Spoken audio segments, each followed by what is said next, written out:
And because we're several weeks ahead, I'm probably going to spend a little more time on Old English than I normally do. I'll probably, I don't know, spend a day, maybe 2 days more on Old English, and maybe a day or two more on Middle English. Because the early modern English and the stuff in the 19th century is all relatively easy because that's pretty much the English we speak and know. But the Old English obviously is not. So what we're going to do today is we're going to talk about some primarily historical stuff, and I'm going to do a lot of what is essentially show and tell. When did I do these notes? Send these notes. Was this last night? I can't remember. I was trying yesterday several times to get Word on this computer to open up, and because this computer is nearly 7 years old and is on its last processor, it won't open. So I had to open an old file on my other computer and just upload that to you. What I'm going to put on the overhead today, I think is exactly the same, other than I've increased the size of some things to make it easier to see. If I'm able to go in and revise the notes at all, I will, and I will send new copies of those. What I plan to do was to essentially send you, for example, this note, prehistory, and then these two would be blank. And you fill in with what I would put in up here. And then a lot of this other stuff, not all of it would be blank, but some of it would. That's what we'll probably do, beginning with the Middle English period. I'm looking at 3 different things that I've done. Okay. So, start at the top there.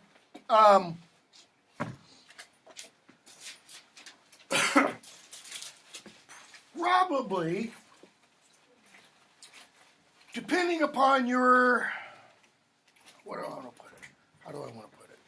Depending upon your interests, this may be one of the most fascinating parts of this course, okay? Because this is real English. Everything we did up to this point, consider all that proto, before English, okay? Or the fetal stage of English, so to speak. This is the real baby. This is English delivered, so to speak. Now, it's not familiar to us because we no longer speak, and haven't for quite a while, Old English. Please dim at all. It's not doing anything, is it? No, it's not.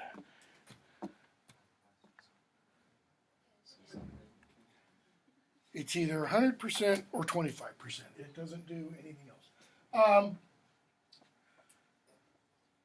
So one of the things we'll do is we'll talk about history. We'll talk about changes in the actual phonology, morphology, grammar of the language. And because we'll have an extra day or two, I'm actually going to try to teach you some Old English so that you can pick up an Old English text and maybe with a dictionary, figure your way through, okay? Some basic Old English, so to speak. A couple of poems, like maybe Caedmon's Hymn, which is in your notes, okay? Walker Library, if you decide to do a paper on something dealing with the Old English period of the language, ton of material. The internet has a ton of material. Before you use anything from the internet in a paper, let me know, so that I can say, yeah, this is a good scholarly source, or no, it's not. Usually, if it has edu at the end, it's a good scholarly source, but there is a huge caveat to that usually. More and more and more professors / classes are having students write material, and it gets put up on the university website with an edu ending. So you can't tell whether the person who's posted something is a PhD master's student or a second semester sophomore. Okay? Usually by reading the material, you might be able to notice some of the changes or some of the differences between the two. Don't even bother with the LRC. This is an example of these being old notes. Why? Because whatever we have in the LRC, there's probably 1,000,000 times more on just YouTube. Forget everything else. Just YouTube. Okay?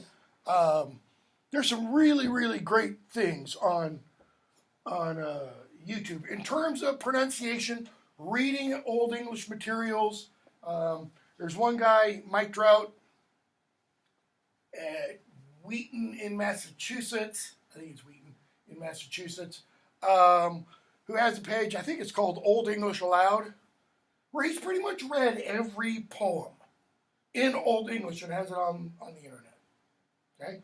Pronunciation's pretty good. I disagree with some of his pronunciation values, and that's okay. I'm sure he would disagree with a lot of mine. Because bear in mind, everything, pronunciation that we talk about, until we get some really good, hard and fast evidence for it, a lot of it's guesswork. I mean, when we were talking about, Proto-Indo-European and such, and laryngeals and aspiration, so when I was going with that real loud aspiration, we think that's probably something what it was like. More than likely, if a Proto-Indo-European from the North Caucasus were to walk in this room right now and start speaking Proto-Indo-European, and we knew, based upon the reconstructed language from studying phonology and all that kind of stuff, and we were really good with Proto-Indo-European, we probably wouldn't recognize it for the first few minutes. And then we'd start to go, oh, okay. So much of Anglo-Saxon pronunciation is an approximation. Now, some things obviously aren't. Most consonants, pretty clear, is all the time, wherever you go. B is B, okay? You don't indicate, the sound with a B. It just doesn't happen, all right? So let's start at the kind of proto-beginning, prehistory. Britain inhabited since 50,000 BC, okay? And if you were to look at this map, I don't know if it's 50,000 BC, if it goes back that far or if it's farther back, but there's an area off this part of East Anglia, what is essentially a shallow part of the North Sea here, that now has the name, it's called Doggerland, okay? Because Britain wasn't originally an island. It was connected with the European continent, or mainland, okay? And we know this area was settled because they found essentially post holes in the sea floor and remnants of wooden posts. Okay? So at some point in the long distant past, sea level was lower. It's not that the land was higher. Sea level was lower. Okay, and that area was settled. We don't know who those people were. If you go back 50,000 years, we don't know who lived in Europe, for example, before the people that we called the Indo-Europeans spread into that area. Some people could just call them the old Europeans. But the very word Europe comes from Indo-European. So they might have called themselves, I don't know, Guylandians or something, or whatever. Cave Bear people, read Gene Aul's Clan of the Cave Bear novels. Those kind of people. And this is way before. We're talking 20,000, 30,000 BC, Ice Age, that kind of stuff. All right? So, somebody was there. Okay? Stonehenge, roughly 1600 BC. Now, we think there's evidence to suggest that what became Stonehenge might have actually begun long before 1600 BC. That is before the current circle that is there. Stonehenge actually looks like this. You got a big earthen circle, right? Trying to remember. I'm going to use solid for that. And then you have what is essentially a ditch, and then you have the stone circle. Okay? And if I remember correctly, the big earthen circle is the oldest part. And I think that goes back to about 3000. Okay? And then, it gets added to, remodeled, so to speak. The stone circle itself dates from roughly 1600 BC. Okay? We're not sure who those people were. Probably not Celts. Celts probably didn't come till later, till the first millennium BC. Sometime roughly 1000 to 700. Okay? BC. We do know, whoever built Stonehenge, they knew metalwork. They knew how to, what to do with copper. They knew how to make spear points, arrow points. A guy was discovered there, when was this? Wow, 15 years ago, with an arrowhead in his back. Okay, and he lived. I mean, we know based on forensic evidence, he was shot in the back, but then he lived for a few years after that. Okay, and it was right near where his lung would have been. So, I mean, he got really, really lucky, but he was buried. So, probably chieftain, that kind of thing. And they're still excavating. Not only Stonehenge itself, but the environs around Stonehenge. And every year, there are major discoveries made, okay, about what's going on or what went on in that whole Salisbury Plain. The best guess is this is some kind of religious site. Okay. Not necessarily, there's a big kind of flat stone in the middle. Not necessarily human sacrifice. That's not proven. Okay. I know a lot of people, fantasy authors, etc., want to make it all about, Druid sacrificing. Druids probably had nothing to do with this. This is way before Druids. All right? So then the Celts come. Who are the Celts? You have the Britons in the south and the Picts in the north. Okay, we talked about the Britons and the Picts a little bit when we were talking about the varieties of Celtic in Old English, in the Proto-Indo-European. So, south meaning what we think of today, England. North meaning what we think of today, Scotland. Okay? Not the Scots. The Scots came over from Ireland in, beginning probably 4th or 5th century AD.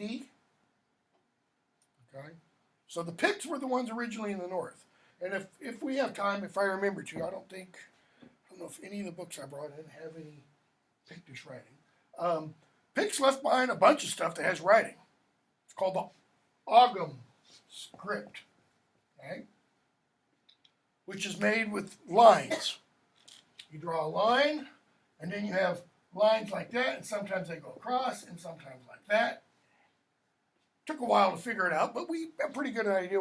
It's not like they've left behind, novels, however written in this way. These are usually place markers. So-and-so was here.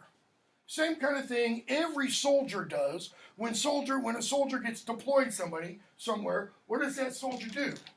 Joe was here in the date. Okay? Go up to the late early Middle Ages, 800, 900, 1000 AD. Go to modern day Istanbul. Go to the what used to be a church, the Hagia Sophia, which is now the Grand Mosque in Istanbul, and you can read Viking runes, or you can see Viking runes inscribed on these lions that are outside. And they're essentially Lars was here. I mean, that's what they say. So-and-so is here. Why? Because the Vikings were employed by the Byzantine emperors as guards. I mean, who better to get as guards than the most fearsome fighters than there are? Okay? So Britons in the south, Picts in the north. Britons we think of as Brits, okay? But there's another kind of Briton that today we use a totally different word. In fact, we use a word of Anglo-Saxon origin to describe these people. They live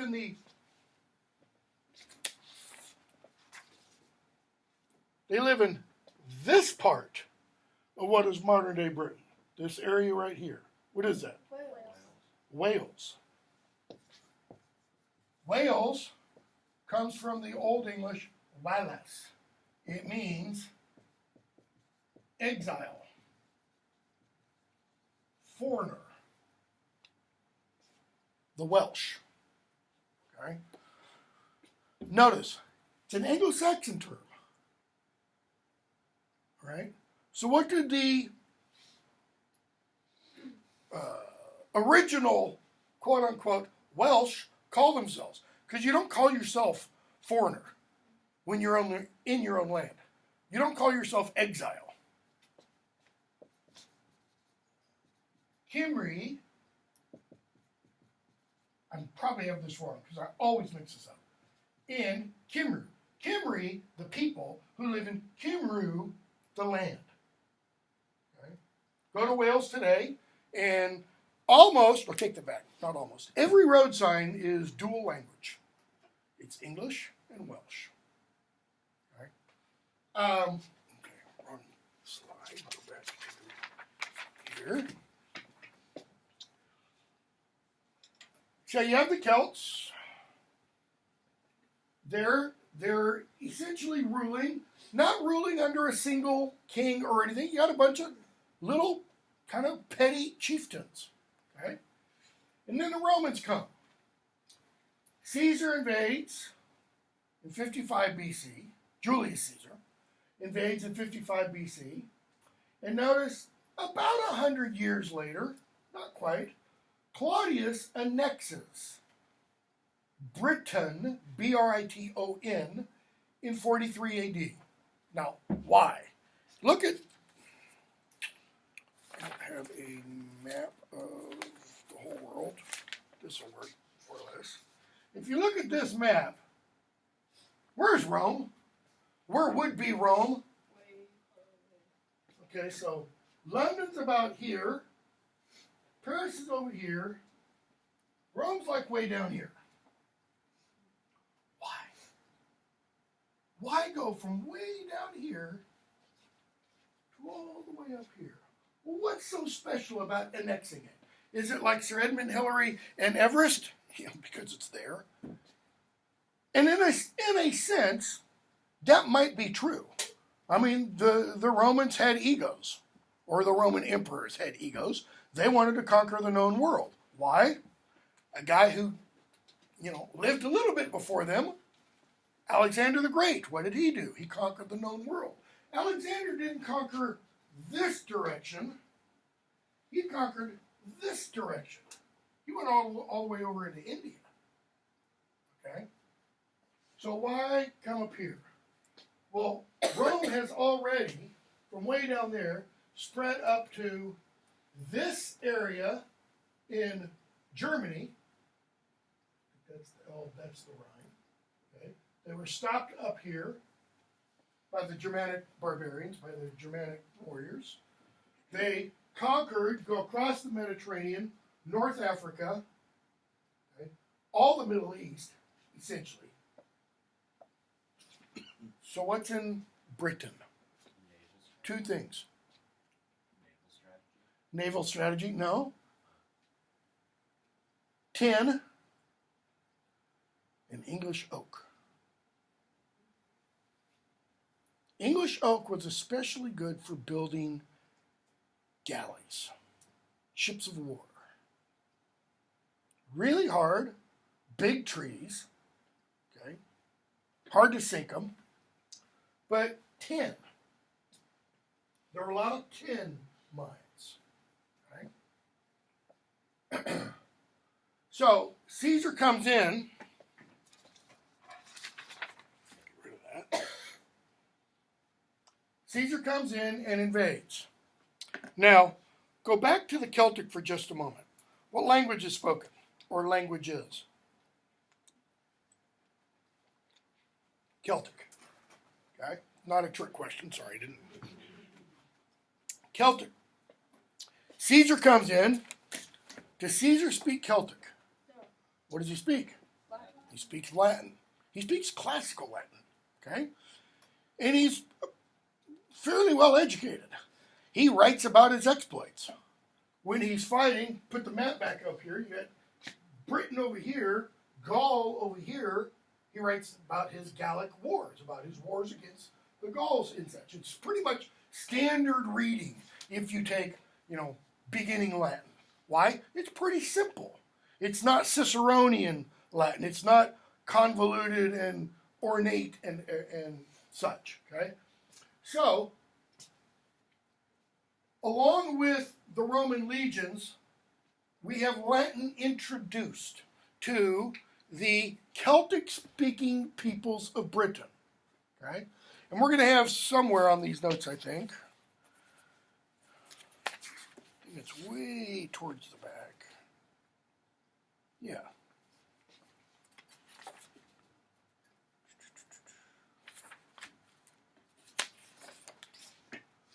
Go to this page for a moment. It's at the top. Yeah, that's good. We get some Latin words that get borrowed into Celtic. Okay? And then those get borrowed into Old English. So let's go back to Celtic for a moment. There aren't many Celtic words in English. Why not? Well, a couple of reasons. Who defeats the Celts first? First. Who invades in 55 BC? The Romans. So, the Romans defeat the Celts first, and when a people is defeated, really defeated, subjugated, what happens? The language of government, the language of commerce, the language of control is the victorious language, in this case Latin. Okay? So you have Latin on top, the Celtic being spoken among the everyday ordinary people. Okay? They gradually start to pick up some Latin because they realize they need it for things like trade and commerce and to get along with your master and things like that. Okay? So, who comes after the Romans? The Anglo-Saxons. Okay? They come in, and what happens to the kind of Romano-Celtic population and the pidginized, creolized language, if you want? Well, the victors take the top spot. The Anglo-Saxon Judish tongues become the superior language, and the defeated language does what? It disappears or is pushed out. Why are they called the exiles? Because when the Anglo-Saxons come in, the native, those that don't stand and put up a fight, okay, the quote-unquote native Romano-Celtic peoples flee. We'll talk about this a little bit more later. Where do they flee to? They flee north, they flee west, they flee south. North, Pictland, Scotland. West, Wales, where the exiles live, where the foreigners live. And south, across the channel, to what is today called Brittany, Little Britain. That's where the Britons, some of the Britons at least, fled to. Okay? So, leave all this aside, jump to American history for a moment. How many Native American words do we use on a regular basis? State names. What else? Canoe. Regular basis? I canoed on my way to class today. Maybe during a flood. Moose. Moose? I had moose for breakfast. If you're Canadian. maybe if you're Canadian or Alaskan, okay? I had a friend who was Alaskan, talked about, reindeer sausage, brought me reindeer sausage, all that kind of stuff. Eating Rudolph. Okay. So, state names, what other kinds of names? River names, Mississippi, Ohio, Tehachapi, Missoula. Those are all place names, right? So, place names, such as states, the Native Americans didn't call this, thing that looks like, kind of like this, Tennessee. The Europeans called it Tennessee after a Native American name, etc. But what about the states just to the right of Tennessee, to the east of Tennessee? Carolina, named after Carol. Carol who? Charles. Okay, King Charles. What about the state to the north of that? North of North Carolina? Virginia, and the one that got made out of Virginia, West Virginia, the Virgin State, named after Queen Elizabeth. Okay, notice, forget the Native American names there. You go farther north, you have Pennsylvania, it's not Native American. You have New York, it's not Native American. You have New Hampshire, it's not Native American. Vermont is not Native American. Maine, I'm not sure. Massachusetts is. Okay. But the farther west you go, you start picking up all kinds of Native American names. Okay.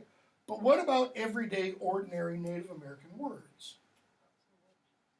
If I were to call Tess a squaw, W goes, whoa, yeah, major faux pas, PC police out, in hordes. Why? Is squaw a pejorative in Native American? No. So why is it if I were to use it? Well, today, meaning Thursday, February 7th, 2019, that becomes what? A cultural appropriation. We all know that's bad, by the way. My own little 2 cents. What utter bullshit. Every culture appropriates from other cultures.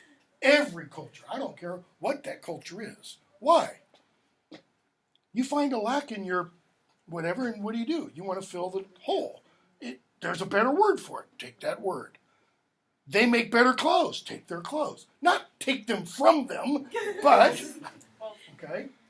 So, what do we see happen? We see, we see these native Celtic words, okay, get adopted ultimately into the English language. We don't see native Celtic verbs, for example. We don't see many regular kind of nouns. We don't see pronouns.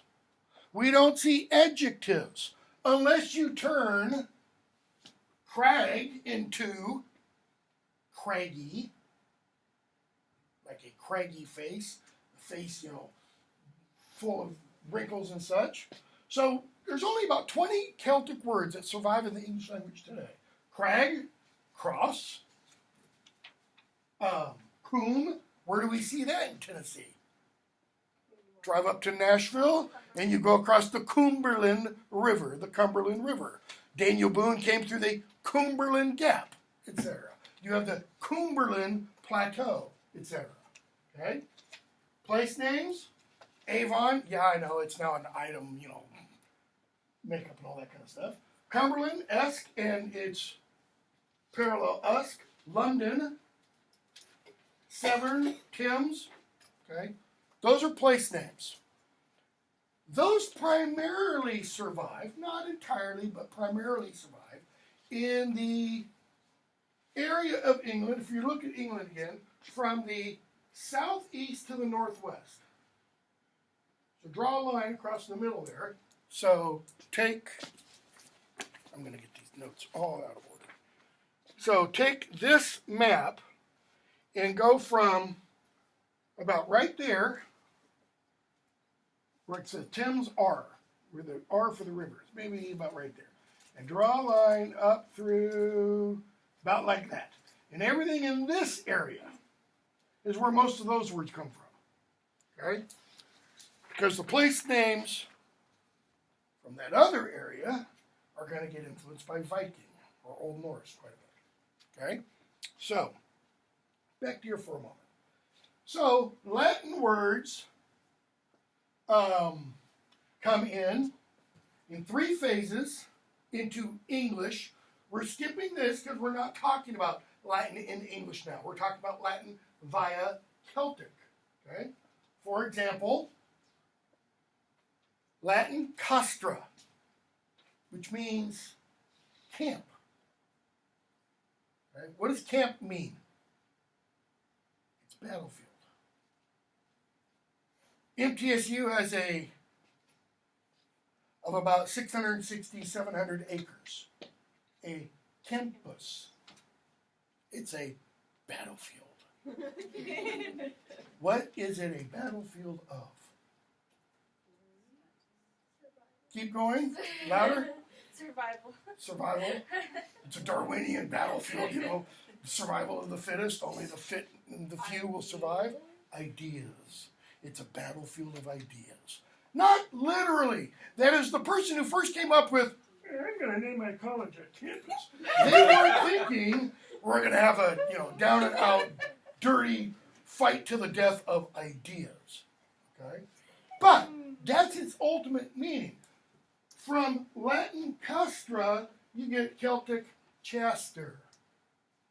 Modern English, Chester, like Winchester, Chichester. New York, Rochester. Worcestershire, if you want to pronounce it American. Don't. Worcester is how that's pronounced. Or Worcestershire. Okay? But all those Chesters, all that comes from Latin via Celtic. Okay? So, I can go back to there. Yeah, same page. Get these back in order. What time is it? 8:35. So, Latin introduced as a second language with Celtic. Now, Caesar invades. Notice that terminology. What other verb could I have used? Conquers. What else? What would be an inappropriate verb? Migrates. Because he didn't migrate, right? The Romans didn't migrate to Britain. Okay? They conquered. What for? In order to take whatever its natural resources were. Okay? So Latin gets introduced. Notice how long they are there. Roughly beginning 55 BC, you start seeing the Roman legions come in. Okay? And I've got, the Germanic invasions, 449 AD. So 55 BC, roughly 450 BC, but that's not true because the Roman legions are gone. The Germans aren't fighting the Roman legions. Roman legions leave in 410. Why? Because Rome has a German problem, or a Gothic problem, if you want. Rome's being harassed by the Vandals. Okay, the Ostrogoths, the Visigoths, etc. And the Vandals. That's where, vandalism comes from. Okay? So what happens? In 410 AD, the Roman emperor pulls the legions out of Rome. Now, bear in mind that by the year 400, the Roman emperor is not the emperor of the entire Roman Empire. Why? Because I think it's in the 3rd century. 3rd century, you get a division of the empire into the Western Roman Empire, headquartered in Rome, and the Eastern Roman Empire, headquartered in Byzantium. In the early 4th century, that Eastern Roman Empire gets as a new emperor a guy named Constantine. later nicknamed Constantine the Great. He's British. He comes and becomes emperor of the Eastern Empire from Britain. Okay? His mother was British. His son is British eventually. Okay? So, 410, I don't have it on here, but in 410 the Roman legions leave. Why don't I have that on there? It's not in there. It's kind of in the next page. So why is this important? What does nature abhor in scientific terms? A vacuum. Right? Where do we see a real, true vacuum in nature? We don't. There's only one place you can find it. Even there, it's not perfect. Space. Okay? So, what happens when the Roman legions leave? Something needs to fill that void. Well, who's filling it? Why are the Roman legions there? I mean, they're partly still there for the same reason that Caesar invaded. Stuff. But over the intervening 400 years, that is, the Roman legions were in Britain longer, almost longer, longer than Europeans have been in North America. If you take 1607, Jamestown, even though they disappeared. Go to 1623, the Mayflower. Okay? To now, that's not even 400 years. 55 BC to 355. That's 400 years. 345, I guess. That's 400 years right there.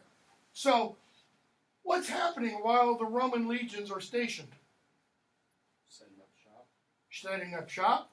What happens when American troops, I'll use Americans, when American troops stay overseas, quote unquote, too long? What do they start to do? You marry. Or maybe you don't marry, maybe you just shack up. But you fraternize with the locals. But they did marry. Okay? So you have legionnaires who, yes, are going out on troop movements every now and then, but they're also coming back home and they're raising families, they're dying, they're passing on their belongings to their children, etc. Okay? So you get this mixture of Roman, Celtic, Romano-Celtic peoples. Meanwhile, who is still up north? The Picts. The Picts. Okay? In the late 2nd century, 170s, I don't think I have a note in here. I think it might be in your textbook. One of the Roman emperors who is receiving reports about problems in Britain, a guy by the name of Hadrian, decides to build a wall. What's the wall for? Keep the Picts out. To keep the Picts out. Now notice what that tells us. What do the Romans not want to do? They don't get mixed up with the Picts. They don't want to try and conquer the Picts. That tells us something about the Picts. They were scary. They Don't. Yeah. Mel Gibson and Braveheart. Totally incorrect. Okay? Why? William Wallace did not, load up in the woad, the blue, ink, whatever. The Picts did. And they would fight nude. So they'd come out of the mist, painted all blue, Smurf-like, with their swords, with their shields, banging on their shields, and their shields would be big. So imagine a piece of sheet metal that you're banging on. But it's not metal, it's wood and hide. What do we make today that people still use that are made of sometimes wood and hide? Paddles. Or drums. So you bang on that shield and it sounds like you're banging on a bass drum. Imagine, oh, I don't know, 500 of those coming out of the misty woods, stark naked, like Papa Smurf, you know. They didn't want anything to do with the Picts, so he builds a big wall. It goes from the Irish Sea on the west coast of northern Britain, what today we call southern Scotland. It's almost near the exact border between England and Scotland, all the way over to the North Sea on the other side. You can walk Hadrian's Wall. Most of it still survives today. They're still finding, even as late as last year, at one location on it called Vindolanda, which is a Roman garrison headquarters, they're still finding discoveries every year. I mean, it might seem trite, etc. A year ago, they discovered a toilet seat. We're like, okay, so really big deal. Well, in social history, it is, because it tells us something about, bathroom customs, blah, blah, blah, blah, blah. And underneath the toilet seat, that is down in the pit, they find other stuff. Not what you expect. People throwing things essentially in the toilet to get rid of them. Things that today we look at with scientific interest. We also found there, or scholars found there, wax tablets with Latin writing on them, talking about, troop movements, supplies, the whole 9 yards. Okay, that's pretty important to get that kind of information from an outpost garrison, etc. Trevor? What year did you say that was? I want to say it's like in the mid 170s that he builds the wall or begins construction of the wall. Okay, so in 410, Roman legions leave. Word reaches the Picts' ears, and what do? They start coming over the wall, attacking the now more or less peaceful people who live south of the wall. Why are those people more or less peaceful?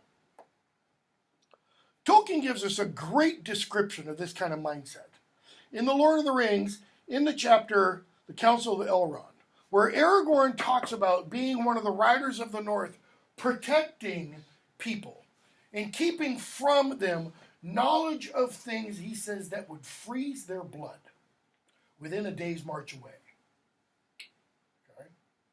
Well, who were the quote-unquote rangers of the North protecting the quote-unquote hobbits of England? The Roman legions. And they were gone. So now what happens? The bad guys come south, and the Romano-British population is no longer martial enough to protect itself. Now, you do have chieftains that rise up and such. Okay? So, in the mid-5th century, one of these chieftains who lives in, go back to this map for a moment, who lives in this area, okay, of East Anglia, notice, which is way south. The wall goes from, the wall is right around here, Hadrian's Wall. If I remember correctly, that's pretty good, pretty accurate where it is, all right? This Romano-British chieftain, by the name of Vortigern, okay? The Gurn part is Celtic. Vorta, it's Latin. I mean, his very name kind of mixes the two languages up. He sends an emissary. This is, by the way, all according to Bede, or how he's often referred to, the Venerable Bede, in his Ecclesiastical History of the English People, written in 731. which we'll be talking about in a moment. According to Bede, Vortigern sends word to Germanic mercenaries. Okay. The Germanic mercenaries are in this area. And he sends word asking for help. I'd like to hire, Clint Eastwood's, a whole bunch of them. I need some hired guns. Send me some pale riders, so to speak. Okay? Because this is one of the things the Germanic tribes were known for. Even Rome employed Germanic mercenaries, kind of for missions too dangerous for the Romans. I mean, they didn't care if they got killed. Okay? So, the Germanic tribes start to come over. Initially, they're coming over for what purpose? To fight the Picts. They defeat the Picts fairly quickly. And they realize, well, now that we've gotten rid of our host's enemies, we can stay. Because our hosts can't do anything to stop us. I mean, they couldn't take care of their enemies. They brought in us. We might as well, take what we want. Why is this significant? Well, if you look at that map again, look where the Anglo-Saxons and Jutes are coming from. The Jutes are up here, northern Denmark. Okay. The Angles are here, kind of central Denmark. The Saxons are southern Denmark. Just, go straight across.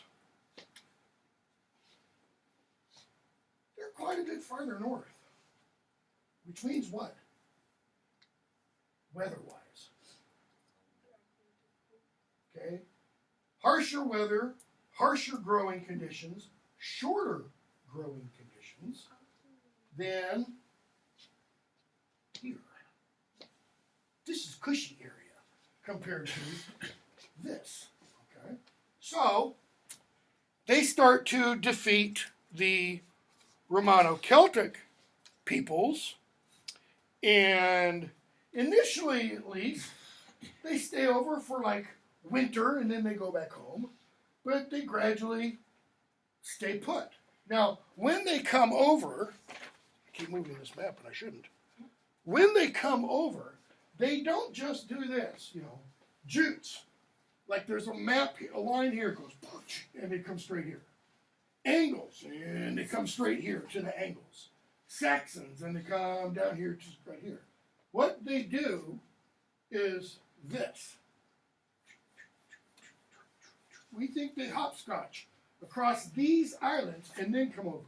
If you remember when we were talking about Proto-Indo-European and Germanic and stuff, I mentioned Frisia and Old Frisian. These are the Frisian islands. Old Frisian is the closest Germanic language to Old English.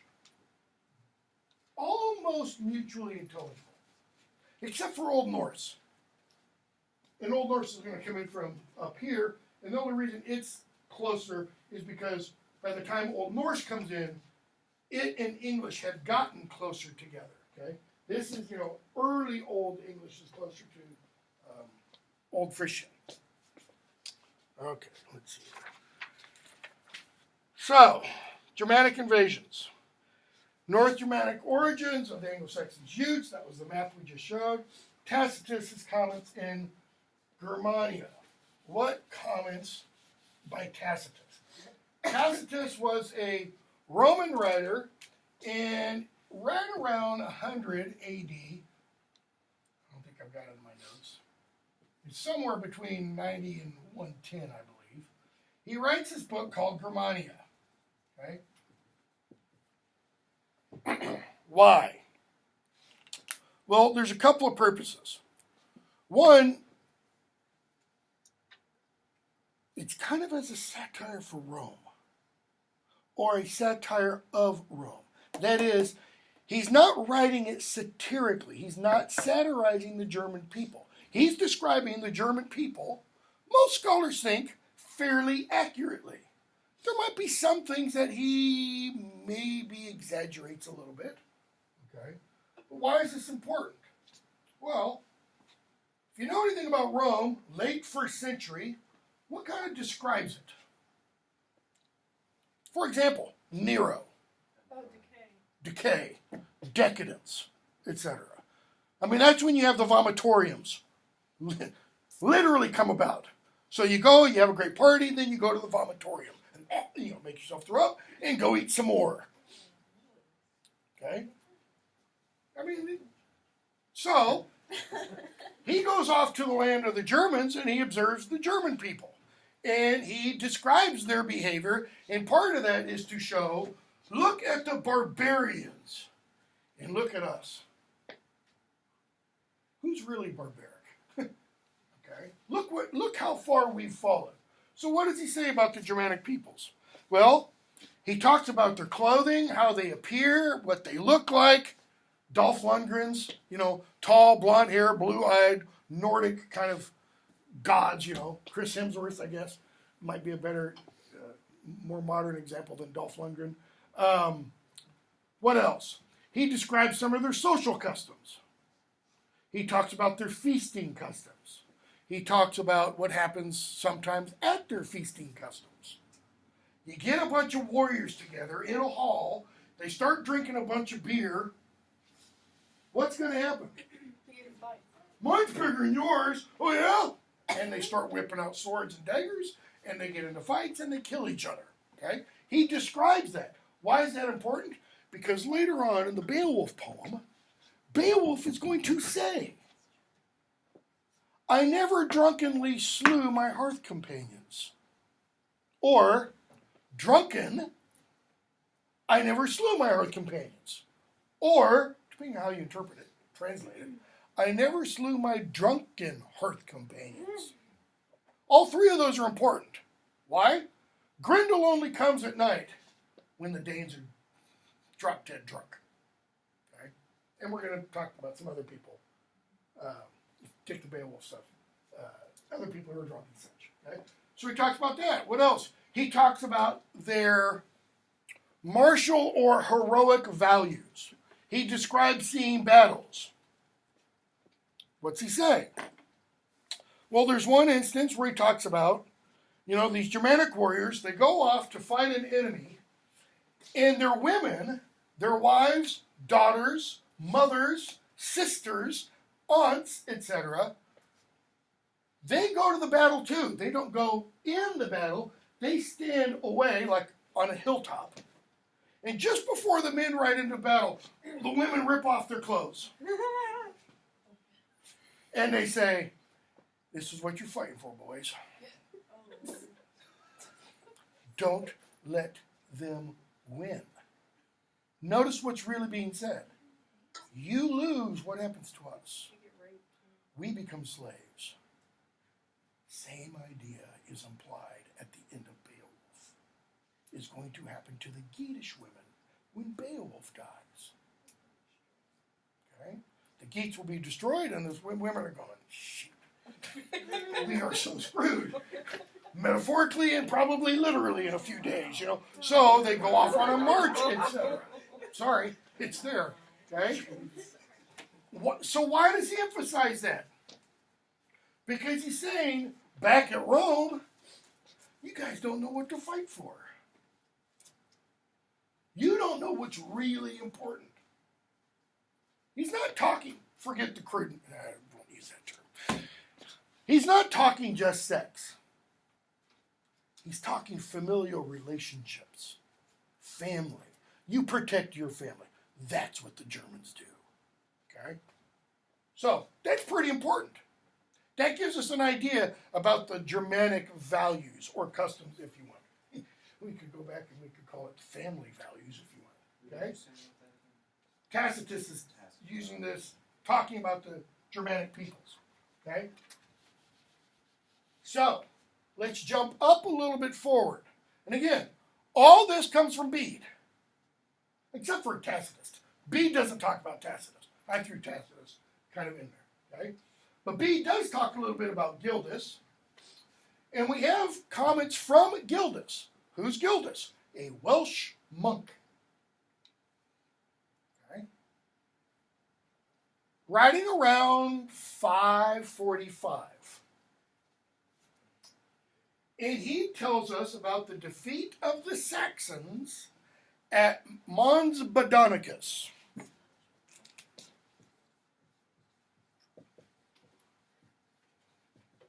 Why is Mons Badonicus important? Anybody know? Famous mythical king? It's where Arthur Oh, this is the last British king. is supposed to have fought and defeated the Saxons.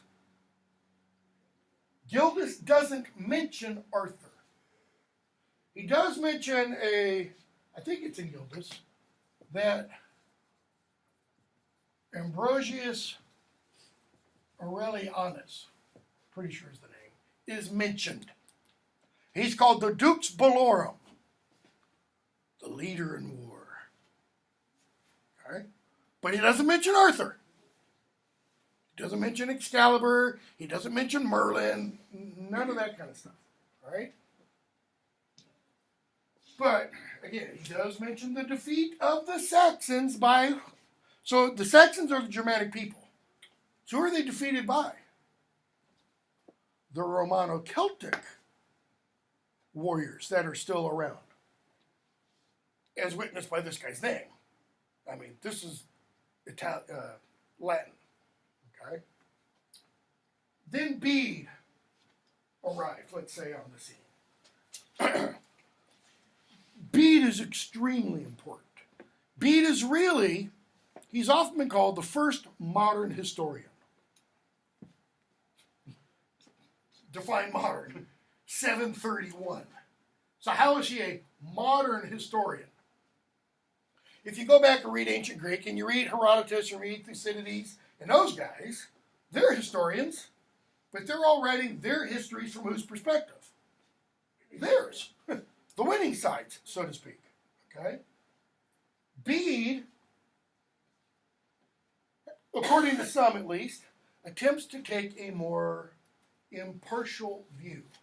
Now, it's not really. I mean, he is writing, I had up here, the ecclesiastical history of the English people, which means church history of the English people. Okay? So it's a history of the church. But he goes back to kind of the beginning of Britain, its founding by the descendants of Aeneas, you know, the losers of Troy and such.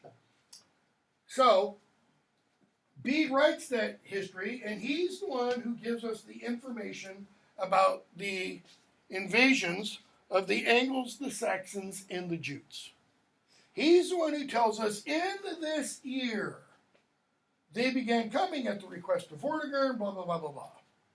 Okay? So, why are the Anglo-Saxon invasions important? Well, look at 144. Introduction of English from the tribe of the Angles. Or, bear in mind, these are old notes. Okay, I haven't been able to update them. Not English like we think of it. Not even Old English like we think of it. But introduction of the dialect or language of the Angles would be better. Okay? From the tribe of Angles. Who are the Angles? They get their name from the first three letters. Ang, which is actually from Ing. Right?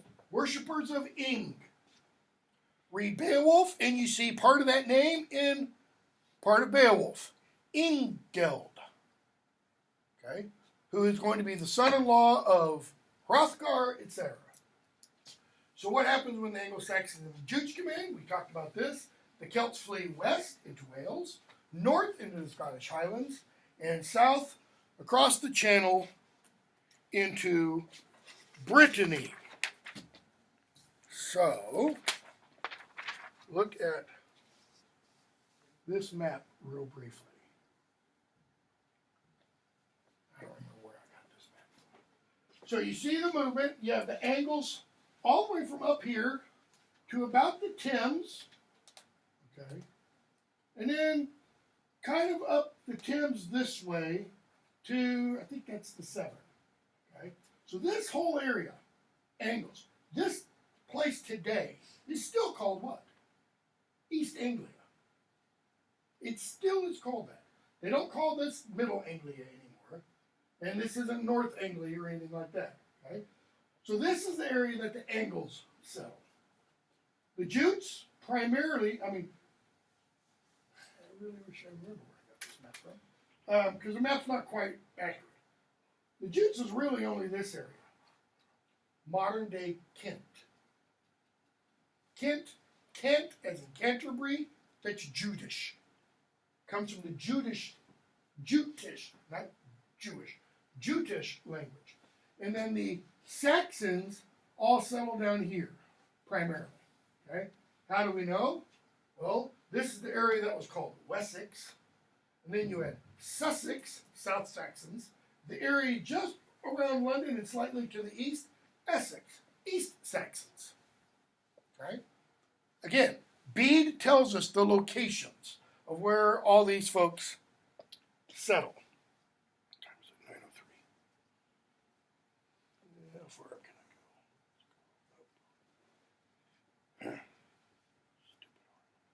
can I go? Okay, Christianization of Anglo-Saxon England. Why is this important? Because a lot of words come into English from Latin via the Christianization that we'll be discussing. So, when does Christianity first come to Britain? Possibly 1st century. According to the lowercase, small t, tradition of the church, or if you want to call it legend, that's fine, possibly by Joseph of Arimathea. It's where the Grail legend comes from. Okay? First British martyr we know is a guy named St. Alban, just north of London, 20 miles from central London. It's really on the outskirts of London proper today. You have the town of St. Albans, which is named after him. That town in early Roman times was Veru, I can never pronounce it, Veru, Verulamium, okay? Gets renamed. Alban died sometime in the 3rd century, okay, 209 to 303, which was a period in quote-unquote Christian history of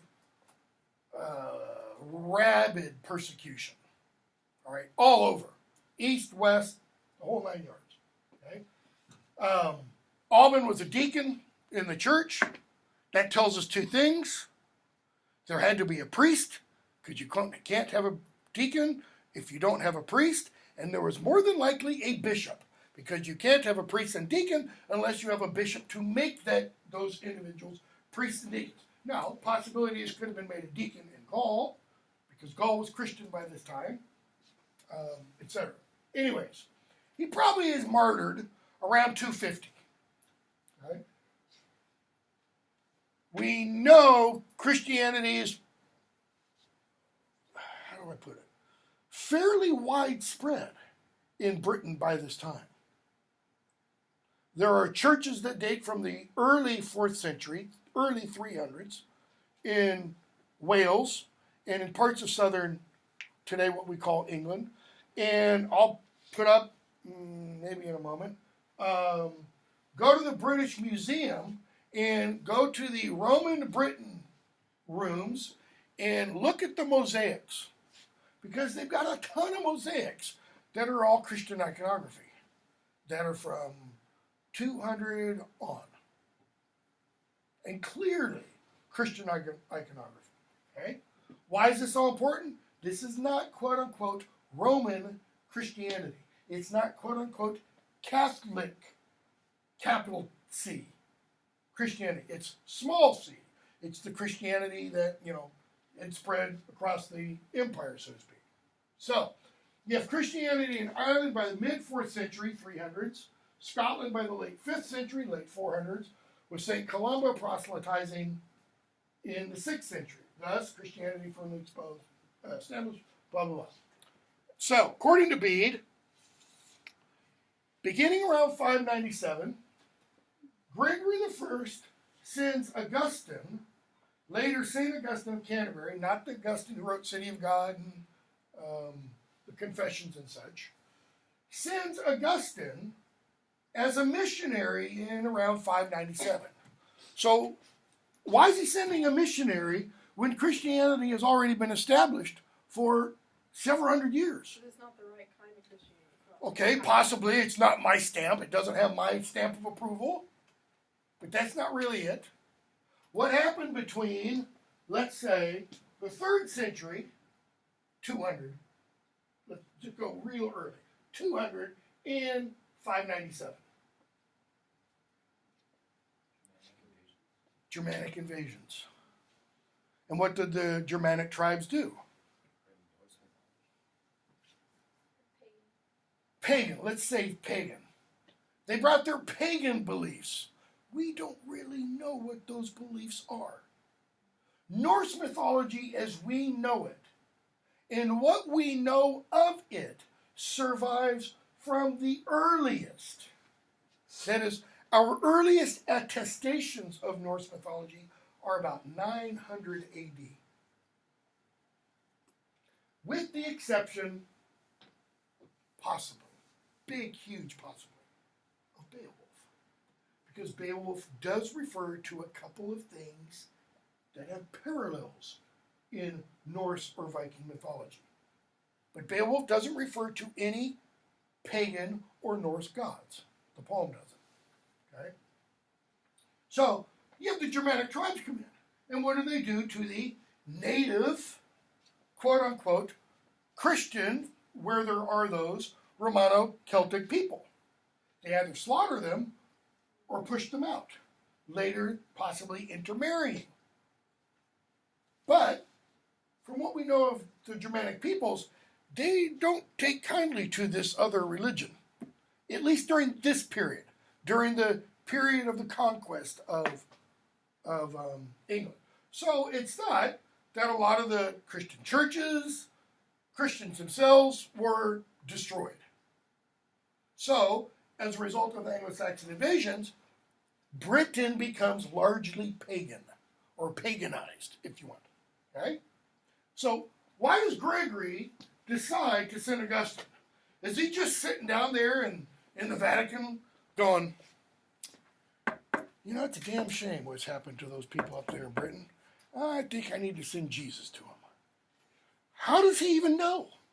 It's not like he's on Twitter and somebody goes, help. How does he know?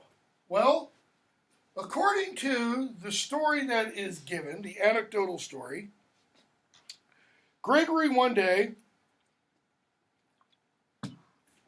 visits the slave market in Rome. And in the slave market, he sees 2 children being sold. These children are fair to look upon. Blonde hair, blue eyes, pale complexion. And somehow he can speak to them. I don't know how. I don't know if, miracle translator comes in, whatever. But he can speak to them. He asks who they are. They tell him, we are ENGLs. They tell him where they are from. ENGL land. England. Okay? And they tell him, no, we don't know nothing about no Jesus. They've never heard about Christianity.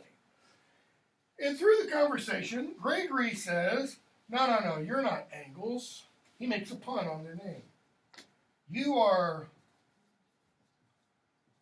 Angelus, angels. And because they're angels, they got to know about Jesus. And from that moment on, he decides he's going to send missionaries to. Now, these could have been dyed-in-the-wool, pagan German kids who accidentally got, captured and sold into slavery. Okay? But anyways, according to the story, on the basis of that, he sends Augustine and about 20 other guys. Augustine gets almost there. Go back to this map at the top. Augustine gets like over here in Gaul, and he's hearing stories about the Germanic tribes and about the Germans in England. And he's getting scared, you know whatless. He sends word back to Gregory and says, can we ixnay on the missionary man? And he says, no, you got to go. So he does. He lands at the Isle of Thanet, which is right off the coast of Kent. Okay? Meets the local king. The local king's pagan, but his wife's Christian. His wife's already Christian. Why? She's the daughter of the king of Gaul. Clovis, I believe, is the king's name. She's Christian. So, you know, he's got a little in there because she's sitting there kind of working on him gradually. The king becomes Christian, then Christianity starts to spread like wildfire. Okay? Within 100 years, all of Britain is more or less Christian. That is by 700. More or less. That means some of those Christians are quote unquote nominal Christians. That is, they're Christian in name only. Yeah, we'll go to church sometime, but you know, when I'm at home, I'm going to sit there and I'm going to rub Thor's hammer and I'm going to, you know, pray to Freya and Frigg and et cetera, et cetera. Okay? But there are others who are, you know, fire and brimstone, Southern Baptist kind of, you know, Christians. Okay? So, island Christianized within 150 years. Why is this significant? I mean, look at the history of England. That's why it's significant. Okay? It influences the culture tremendously. It, you know, to use language, C.S. Lewis talks about reading, another author when he was still an atheist, card-carrying atheist. I mean, C.S. Lewis became a Christian, and he is about as atheist as you can. Richard Dawkins has nothing on him. You know, Hawking had nothing on him. Okay? He read George MacDonald, and he said, MacDonald baptized my imagination without even thinking about it. So he started having different kind of thoughts. Well, Christianity does the same thing to Anglo-Saxon culture. And here's how. This is, right here, Caedmon's hymn. Right? So you've got Caedmon's hymn in Old English on this side, and a really, really literal translation on this side.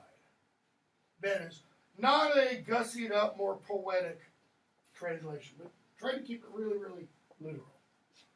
Nu we schulen herion havern riches word, mech todes machta anders modjevank, werk woelder vader, swahi wundri havas, each drichten or unstelda, hey erst schop, den bernum, haven to hrova, heilig schipend, fa middenjord mankinnes werd, each drichten afterterde, firmfolden freya almighty. So why is this important? Okay. Caedmon composes this probably sometime around the year 680 or so. Right? So who's Caedmon? Those of you who have taken or are taking my 3010 course, you've heard this before, but we'll go over it briefly again. Caedmon was a cowherd, uneducated, illiterate, okay, who lived in a monastery, not because he was a monk. He was the cowherd or a cowherd for the monastery. And according to Bede, in his entry for the year for Caedmon, he tells us this story, that one night, Caedmon went to the evening meal. The word that's used there in Bede is Yabershipa, beer ship, like fellowship and friendship in the state of being, beer. In other words, it's not like they're having a party, but it wasn't a party. This is what happens every night in the monastery. Okay? They drink a lot of beer. So, as he goes to the evening meal, he sees two things are happening. One, a lot of beer is being drunk. I mean, they're English. Two, which believe me, I mean, Americans have nothing on the English. I could tell you stories about, teaching overseas, teaching in London, and having a bunch of drunk Brits come in at 3 a.m. in the morning singing, Glory Britannia because they've been to the Great British Beer Festival, and they're drunken skunks. So he's there, and he sees the harp start coming around. Okay? And what Bede is showing us here is that this is a custom. At the evening meal, people would eat, they would drink, and then someone would pull out a harp. And the harp would go to W, and W would strum the harp and sing something. This isn't like a modern day, pulling out guitars and everything and having a free... Singing something here means following very specific rules of composition. Okay? That had to be perfect. So, the harp starts making its way around, and Caedmon's looking there and going, it's getting pretty close. And he gets up and leaves. Why? He can't sing. Not he can't carry a tune. He doesn't know the rules for composing verse. And these rules are something you have to know. Why? Because the verse is composed on the fly. It's Robin Williams. It's ad-libbing. Okay? So, he goes off to the cowshed and falls asleep. He probably had a little bit much to drink. And when he falls asleep, he has a vision. Or, the way the Old English puts it, a vision came to him. Anglo-Saxons never say, I dreamed such. It's always, a dream came to me. Like, it started out there, and it came towards me, and whack. And then I had it. And in this vision, a man stands next to him and says, Caedmon, sing to me. He's like, can't sing. Nevertheless, sing to me. Okay, Lord, what shall I sing? He suddenly realizes, not an everyday, ordinary dream. And the speaker says, sing to me about the creation or beginning of all things. And this is what he sings.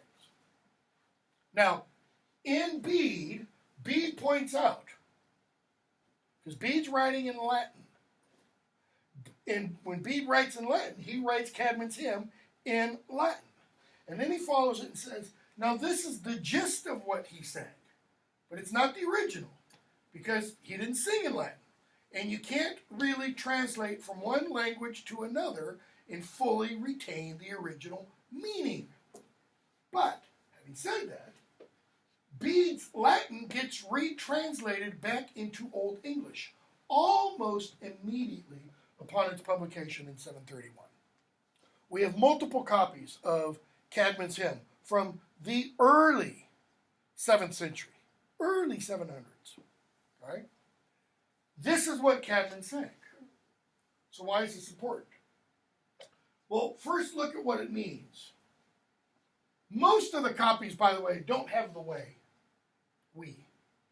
Most of them just read Nu Shulen Herion, because the we is supplied by that verb ending. That verb ending is indicating plurality. It's a plural something working on the verb. But because the something is never named, it's just supplied. We must. So, now we must praise Heaven reach us word. See, do any of those survive at all in modern English? All three of them do, actually. Not as a single word. Heaven, reaches, Reich, or Bishop Rick. That's the Rick that a bishop holds. The bishop's kingdom. Modern English diocese. Okay? Word. Ward. But we think of ward like a ward of the state is what? A child who's being protected by the state. But if we add an ending on that word ward, you get warden. the guardian of a prison. Because we don't use warden anywhere else, right? Game warden, protector of the game, etc. So, now must we praise the warden, the protector, the guardian, etc. of the heavenly kingdom. Okay? Methodas makta. Methoda, this word completely dies out. It means measurer. So think of William Blake's illustration of the Ancient of Days. I mean, it's a wonderful, famous illustration of God kind of sitting, standing, reaching out over earth with his compass, measuring the world. Beautiful image. So the Methodas, the measurer's might, and his mode yathonk. Well, mode, mine, where do we see mode today? There's a vowel change. Mood. When you're moody, what does it mean? We said, oh, it means somebody's depressed, etc. It means there's too much going on up here. It means you need to go out and run, work out, hit yourself with a hammer, do something to get your mind off of what's going on up here. Okay? Work. Wulder fatter. Wulder drops out. Glory fatter. We saw that already with old Proto-Indo-European stuff. Glory father. Swa, so, or as, he of each, that's that one, of wonders. Word completely drops out. Etrichten, the eternal Lord, the beginning established. He, Arist, we still use that archaically. E-R-E, before. But it has the est ending on it. What's est ending always mean? It's superlative, right? Beforest. The very, very, very first. He first shaped, earthen, earth, Baranum, Scots, English. We, Bairn, children, for the children or sons of earth. Heaven as a roof. Heilig, modern German, Heilige Ghost, the Holy Ghost. Holy Shippen, sheeper. God's a sheeper. Then Middle Earth, midden yard, where Tolkien gets it from. Mon Kinisward, the guardian of mankind. The eternal Lord, notice the exact same half line gets repeated. Later made, the firm earth for men, it's actually just earth for men, Freya Almighty, the Lord Almighty. Okay, we will stop there and come back and explain why this is so significant on whatever day that is. Tuesday. Have a good weekend. It's going to get freezing, bitterly cold tonight.